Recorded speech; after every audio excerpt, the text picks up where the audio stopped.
today, signed the Emancipation Proclamation. This momentous decree came as a great beacon light of hope to millions of Negro slaves who had been seared in the flames of withering injustice. It came as a joyous daybreak to end the long night of captivity. But 100 years later, the Negro is still not free. 100 years later, the Negro finds himself in exile in his own land.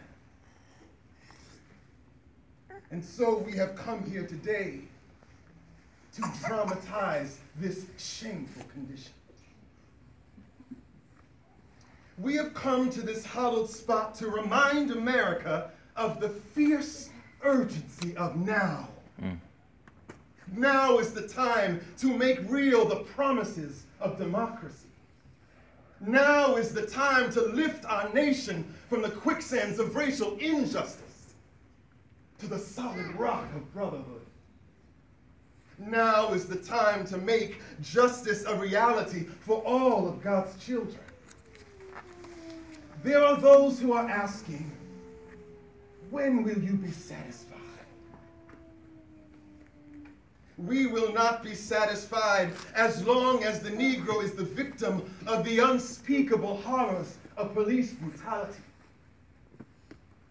We cannot be satisfied as long as our bodies, heavy with the fatigue of travel, cannot gain lodging in motels and hotels. We are not satisfied, and we cannot be satisfied until justice rolls down like water and righteousness like a mighty stream. And so, even though we face the difficulties of today and tomorrow, I still have a dream. I have a dream that is deeply rooted within the American dream. I have a dream that one day this nation will rise up and live out the true meaning of its creed. We hold these truths to be self-evident, that all men are created equal. I have a dream today. I have a dream today that sons of former slaves and sons of former slave owners will be able to sit down together at the table of brotherhood. I have a dream today. I have a dream today that even the state of Mississippi, a state sweltering with the heat of injustice and oppression, will be transformed into an oasis of freedom and justice. I have a dream today that my 4 children will not be judged by the color of their skin, but by the content of their character. I have a dream today.